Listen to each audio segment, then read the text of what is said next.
Bienvenido al canal de Narraciones Budismo. Parte 9 de la colección Comentarios sobre Lámpara en el camino a la iluminación de Tensab Serkon Rinpoche. Enseñanza extraída de la plataforma studybuddhism.com. Encuentra el enlace a la enseñanza en la descripción del vídeo. El nivel avanzado y preguntas sobre los Budas y el etiquetado mental. Una persona del nivel espiritual avanzado. Atisha continúa.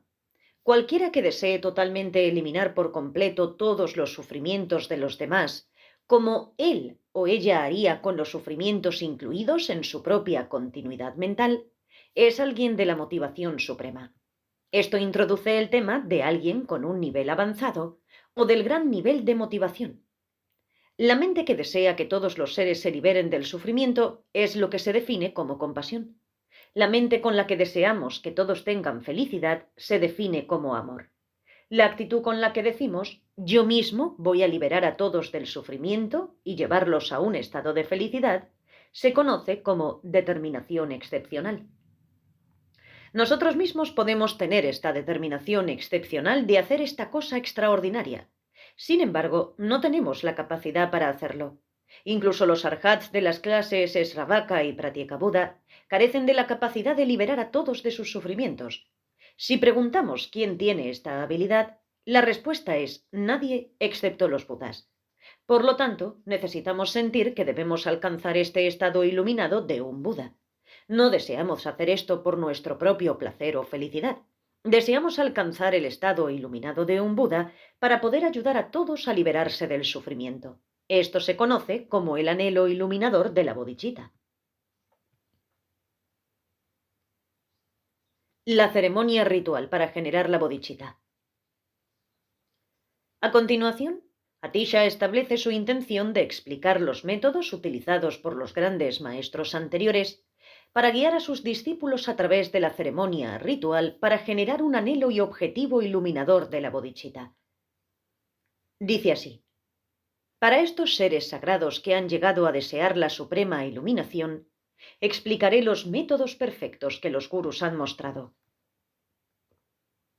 Un anhelo iluminador de la bodhicitta tiene dos etapas. Está el estado de aspiración de la bodhicitta y el estado comprometido con el que realmente nos involucramos en las prácticas que nos llevarán a la iluminación. Generar el estado de aspiración de la bodhicitta implica dos cosas. Primero, generar el deseo mismo de alcanzar la iluminación en beneficio de todos los seres. Sin embargo, generarla requiere, además, ciertas acciones que contribuyan a generarla. Esas acciones son las segundas cosas necesarias. Atisha menciona las acciones necesarias donde dice: delante de pinturas, estatuas y demás de los Budas plenamente iluminados, así como estupas y sagrados textos de Dharma, ofrece flores, incienso y cualesquiera cosas materiales que puedas tener. También con la ofrenda de las 7 ramas, menciona en aspiración de la conducta excelente, con la mente que nunca retrocede hasta la realización última de tu esencia de Buda. Con la creencia suprema en las 3 joyas supremas, con la rodilla doblada tocando el suelo y las palmas presionadas juntas, en primer lugar, toma dirección segura 3 veces. Podemos colocar figuras reales o visualizar ante nosotros, ya sea simplemente un Buda, que representa todos los objetos de refugio incorporados en uno, o un árbol de mérito muy grande con todas las diversas figuras de refugio. No importa si lo hacemos de forma extensa o sencilla. A continuación, ofrecemos la plegaria de las 7 ramas. La plegaria de las 7 ramas. ¿Cuáles son las 7 ramas de esta plegaria? La primera es la postración. La segunda es hacer ofrendas. En la tercera rama, admitimos que ha habido ocasiones en las que hemos cometido acciones negativas. Esto a veces se traduce como confesión, pero es mejor traducirlo como admitir nuestras fallas o errores pasados. Luego lo siguiente es regocijarse, seguido por la solicitud de girar la rueda del Dharma o solicitar las enseñanzas. Entonces pedimos que los gurús vivan una larga vida y no fallezcan. Y la última rama es la dedicatoria. Postración. La primera de ellas, la postración, es algo que debemos hacer correctamente colocando nuestras manos juntas en estas tres posiciones. En la parte superior de nuestra cabeza, para establecer el instinto y la capacidad de lograr el cuerpo Vajra de un Buda. Luego en la garganta, para lograr la palabra Vajra de un Buda. Y luego en el corazón, para lograr la mente Vajra de un Buda. Luego bajamos al suelo. La forma correcta en la que debemos hacer la postración es no apretar las manos en un puño cuando están en el suelo. Nuestras palmas deben estar planas sobre el suelo, excepto si somos muy mayores y no podemos levantarnos muy rápido, debemos intentar levantarnos lo más rápido posible. Al hacer postraciones, imaginamos corrientes de néctar y luz que nos llegan de los objetos de refugio visualizados frente a nosotros. Los Budas o lo que sea que estemos visualizando. Imaginamos que entran en nosotros y nos purifican de todos los potenciales kármicos negativos. De la misma manera, visualizamos una imagen réplica de lo que sea que visualizamos frente a nosotros que viene y se fusiona con nosotros. La connotación de esta palabra, postración, que proviene de la palabra sánscrita pranama, es inclinarse en humildad. Incluso si solo inclinamos nuestra cabeza y juntamos las palmas de las manos, se considera una postración. Además, también está la postración del cuerpo entero, en la que nos extendemos por completo en el suelo. A esto se le llama el método extendido de postración. Este es el método de postración practicado por los grandes gurús del pasado, como Tilopa y Naropa. El tipo de postración que se describe en los textos de disciplina del Vinaya se conoce como el tipo de postración doblada, en la que nos agachamos con las rodillas dobladas. Un sinónimo de esto es el tipo de postración karma.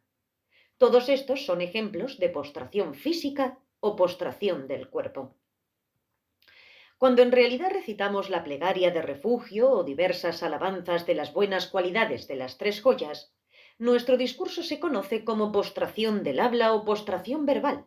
Para la postración mental, por ejemplo, podemos visualizar una flor de loto frente a nosotras y sentado sobre su pétalo, y en su centro están todos los Budas.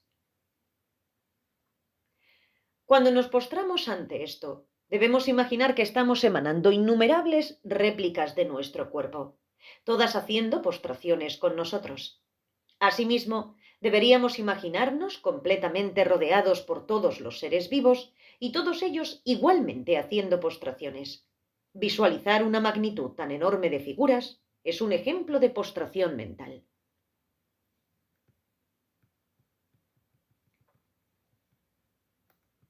Nos detendremos aquí por ahora.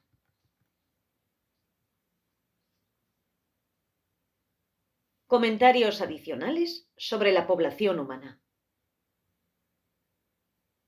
Ayer hubo una pregunta sobre la población humana y tengo algunos comentarios adicionales al respecto. En el Tíbet había un lama que hablaba de la rareza de un preciado renacimiento humano. Un mongol asistió al discurso y comentó: obviamente este lama nunca ha estado en China. Hay mucha gente en China, ¿verdad? Pero este es un ejemplo de no prestar realmente atención a lo que es el punto más importante y crucial. El punto no está en términos de mirar al mundo externo, de mirarlo y considerar la población humana, sino más bien, el punto es mirar dentro de nuestro propio continuo mental en términos de qué tipos de acciones hemos realizado en el pasado y qué tipos de potencial kármico hemos construido a partir de llevarlas a cabo. Se trata de cuánto potencial kármico tenemos para renacer como seres humanos y cuánto potencial kármico positivo para renacer como un ser humano plenamente dotado. También se trata de examinar cuánto potencial kármico negativo tenemos de las acciones destructivas que hemos realizado para renacer en uno de los estados inferiores y comparar estos dos dentro de nuestro continuo mental para comprender y apreciar la rareza de lograr un preciado renacimiento humano. Se trata de esto más que de mirar el mundo exterior. Preguntas sobre los Budas. ¿Están los Budas en nuestro mundo? Y si no, ¿dónde están? Incluso si vinieran a este mundo, nadie podría verlos y no tendrían la capacidad de ayudar a nadie. Pero podrían, por ejemplo, tener emanaciones milagrosas y así, a través de las emanaciones, podrían manifestarse en este mundo y serían visibles. ¿Qué es el yo que se convierte en Buda? Si refutamos el yo falso y no hay ninguna persona, entonces ¿quién se convierte en un Buda? ¿Qué se convierte en un Buda?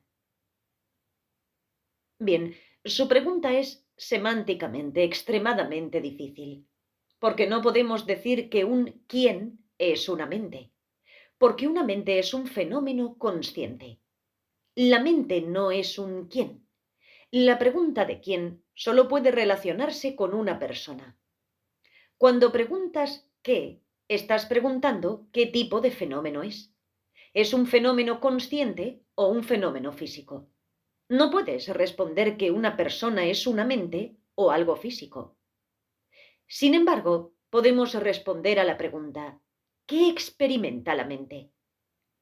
Lo que experimenta la mente somos nosotros, tú, yo o quien esté meditando. Eso es quien está experimentando. Tú como persona experimentas eso. ¿Es que piensas que cuando refutas el yo falso, entonces no queda ningún yo convencional? Si ese es el caso, no hay nadie allí que pueda tener la comprensión de la vacuidad. Y preguntas, ¿queda alguien allí que pueda tener esto? ¿Estás pensando en términos de esto? Sí, además, ¿qué pasa con la individualidad si refutamos el yo? Estás preguntando, si refutamos el yo que debe ser refutado, ¿queda algo? Examinemos eso. En tu continuo mental, ¿tienes un sentido de yo? ¿Piensas en términos de yo? ¿Tienes un sentido de yo o no? ¿Eres un yo? No sé si realmente existe un yo o no. ¿Tienes cabeza o no? Sí. Bien, si tienes cabeza, si puedes decir yo tengo cabeza, si puedes pensar en términos de mi cabeza, entonces debes tener un yo que tenga esa cabeza. Quiero decir, si tienes una cabeza, puedes decir mi cabeza, o estoy caminando, estoy comiendo, estoy sentado, yo estoy... ¿No es eso acerca del yo? Por lo tanto, tienes un yo. Piensas en términos de yo estoy haciendo algo. No hay nadie que negaría que hay un yo. Todo el mundo aquí es un yo, ¿no es así? ¿Hay alguien aquí que no sea un yo? No hay nadie que diga eso. Ahora, la verdadera pregunta es, ¿qué es este yo? Respuesta de un participante. Es una colección de muchas cosas, el cuerpo y demás. Rinpoche. ¿La colección es el yo? ¿Cada una de estas partes son individualmente el yo? ¿O solo la colección es el yo? Participante. Creo que es la colección. Rinpoche. ¿Significa esto que cuando vayas a un futuro renacimiento, toda la colección te acompañará? Si sabes que el yo continúa hacia el futuro, ¿qué es realmente este yo que va al futuro? Si tienes un coche y desmontas todas las piezas y las colocas en el suelo, ¿dirías que el coche es equivalente a esta colección de sus piezas? Si el automóvil no es la colección de todas las partes del automóvil, entonces, ¿cómo puede el yo ser la colección de todas estas partes, como tú dices? Pensemos, dejemos de lado el yo. ¿Y el coche? ¿Qué es el coche? ¿Es el automóvil la forma en que se han juntado y ensamblado las piezas? ¿Es la comida la forma en que se han preparado y cocinado sus ingredientes? La comida es el resultado de la forma en que se han asamblado y cocinado sus ingredientes, y no la acción de juntarlos y cocinarlos. Todo esto es para plantear una cuestión. Así es como se supone que debemos analizar. existencia establecida solo por etiquetado mental. Quizás podamos hacer que sea un poco más fácil de entender en términos de una mesa. ¿Qué es la mesa? Esta es una mesa y tengo estos libros colocados encima. De hecho, sin embargo, se establece que este objeto existe como algo solo en términos de aquello como lo que es etiquetado mentalmente. En otras palabras, etiquetamos mentalmente esto como una mesa y luego sirve como mesa. Si la etiquetamos mentalmente como silla, sirve como silla. Sin embargo, nos parece que existe independientemente como una mesa por sí misma, autoestablecida como una mesa independientemente del etiquetado mental. El ejemplo de una mesa prueba que, de hecho, está establecida como existiendo como una mesa solo por el poder del etiquetado mental. Solo se establece como una mesa en dependencia de la etiqueta mental mesa. Puede resultar muy confuso si pensamos en términos de vidas que ya no están aconteciendo y esta vida que acontece en el presente.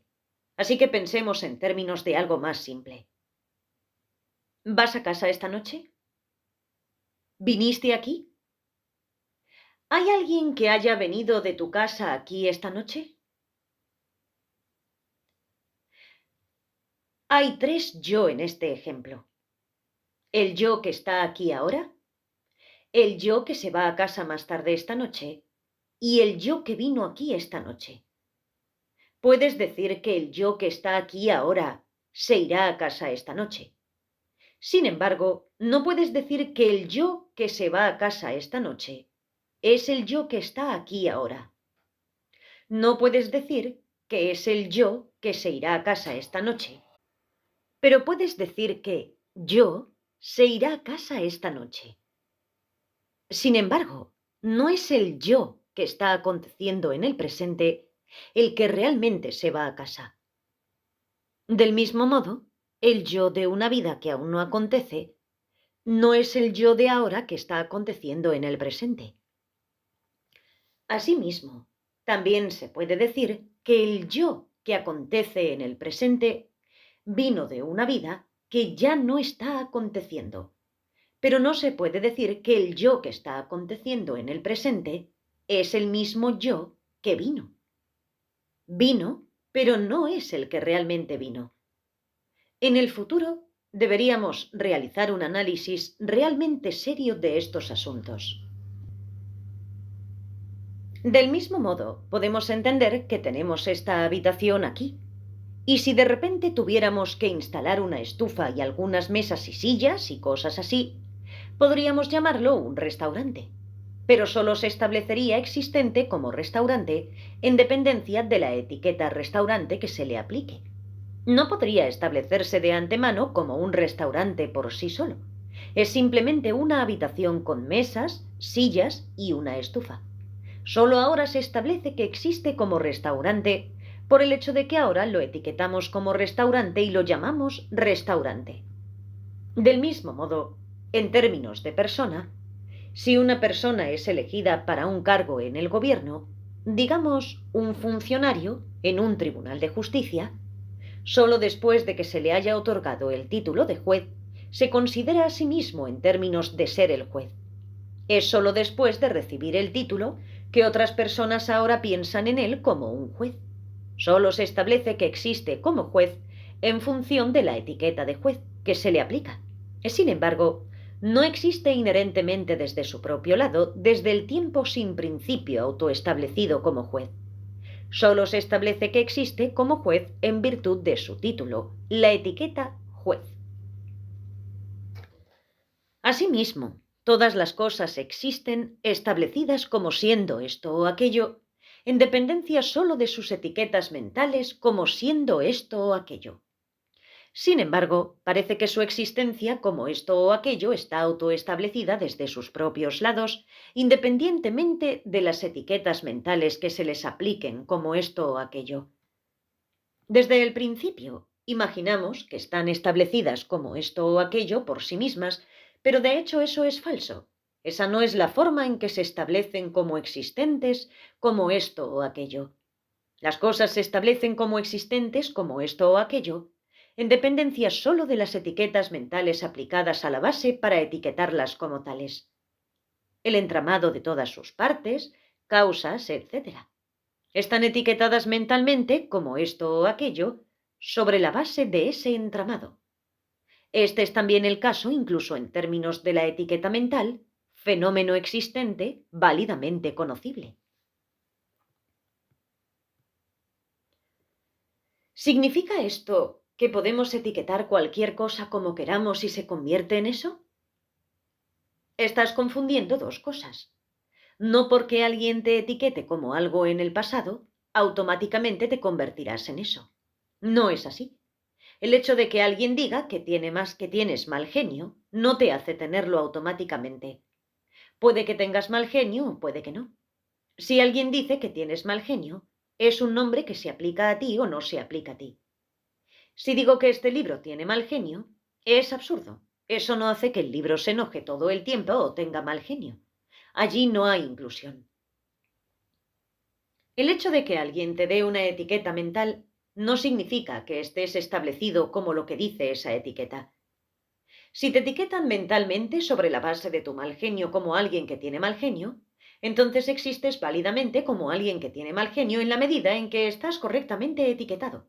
Esa sería una etiqueta mental correcta de alguien que tiene mal genio sobre la base de tener mal genio. La existencia de yo está establecida en dependencia de la etiqueta yo, etiquetada mentalmente sobre la base de un continuo individual de agregados. El yo se establece como existente como aquello a lo que se refiere la etiqueta yo sobre la base de estos agregados. Sin embargo, no es que el yo sea la etiqueta yo, o los agregados que son su base para el etiquetado. El yo es a lo que se refiere la etiqueta yo sobre la base de los agregados. Del mismo modo, cuando dijimos que el automóvil es el producto resultante del ensamblaje de todas las partes, no podemos decir que el automóvil es el resultado en sí mismo. El automóvil es a lo que la etiqueta automóvil se refiere sobre la base del resultado de lo que se ha ensamblado de todas sus partes. No es el resultado mismo. Así que tenemos la base del etiquetado mental y aquello a lo que se refiere la etiqueta mental. A lo que se refiere la etiqueta mental automóvil es el automóvil. Y la base para este etiquetado mental es el producto de este ensamblaje. No debemos confundir a qué se refiere una etiqueta mental con la base sobre la que se aplica la etiqueta mental. Entonces, ¿la base no tiene que estar etiquetada? Para aclarar, la base para el etiquetado mental y aquello a lo que se refiere el etiquetado mental son dos cosas diferentes, aunque están integralmente relacionadas. No puede haber una base para el etiquetado mental independientemente de aquello que está mentalmente etiquetado sobre él, porque los dos surgen de manera dependiente entre sí. Tampoco podemos decir que los dos existan de forma completamente independiente el uno del otro. Tampoco podemos decir que sean idénticos entre sí. Participante. Tomemos dos automóviles diferentes como ejemplo para dos personas. Los dos automóviles se detienen. Han muerto y nos quedamos con este montón de piezas y ninguna de ellas ya es un automóvil. Aún así, podemos reconocer que eran partes de automóviles. Pero con las personas, ¿cómo saben quiénes son después de vivir y morir? ¿Es que andan dando vueltas como fantasmas donde estaban, pero su recuerdo de quiénes eran se desvanece con el paso del tiempo? Con cada vez más tiempo, ¿su recuerdo de cómo era su cuerpo desaparece gradualmente? ¿Todos los atributos de la personalidad se desvanecen con el desvanecimiento de la memoria del cuerpo, de modo que finalmente no queda nada? ¿Estás diciendo que a medida que los fantasmas olvidan sus cuerpos anteriores, esto hace que ya no existan? Participante. Quizás el yo en ese caso está unido al cuerpo anterior, cuyo recuerdo se está desvaneciendo. Rinpoche. La persona puede perder el sentido del yo como haber sido esa persona anterior, ese ser humano anterior, pero aún tiene un sentido de que yo es un fantasma. La identidad del yo como ser humano se basaba en la etiqueta yo aplicada sobre los agregados de un ser humano. Sin embargo, un fantasma obviamente tiene sus propios agregados y se etiqueta a sí mismo como yo soy este fantasma sobre la base de los agregados del fantasma. Participante. ¿No empieza diciendo soy el fantasma de tal y tal y tal? Rinpoche. Es muy difícil de decir.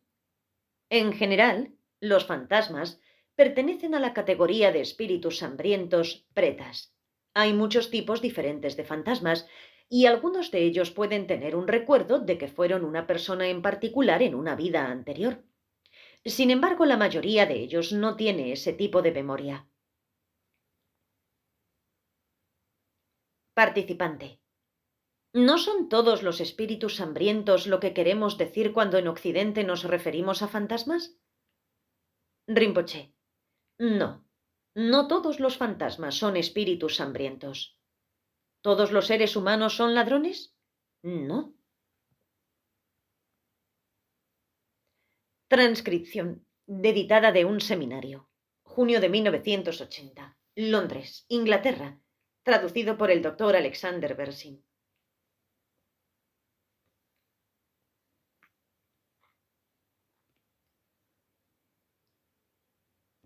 La siguiente parte de esta colección se llama Desarrollar la bodichita de aspiración y comprometida.